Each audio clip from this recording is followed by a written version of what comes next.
ગજબની વાત છે ને. ક્યારેક ક્યારેક આપણે પોતાને કાચમાં જોઈએ ને તો મોઢું એ જ હોય, પણ આ આંખોની ચમક એ નથી રહેતી. ફેસ પર સ્માઇલ હોય છે, પણ આ દિલ અંદરથી બહુ રડતું હોય છે. આપણે પોતાનું દુઃખ કોઈકને કહેવા માંગીએ છીએ, પણ શબ્દો છે ને આ ગળામાં ફસાઈ જાય છે.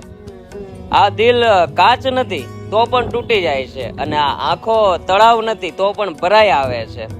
સૌથી વધારે દુઃખ તો ત્યારે થાય છે જ્યારે આપણા લોકો બદલાઈ જાય છે, કોઈ પણ કારણ વગર. કાલ સુધી જે આપણને પોતાની દુનિયા માનતા હતા, એના માટે આપણે વીતેલો સમય બની જઈએ છીએ.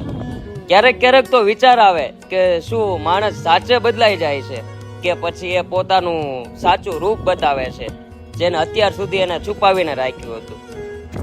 ગજબની વાત છે નહીં? સાચું ને?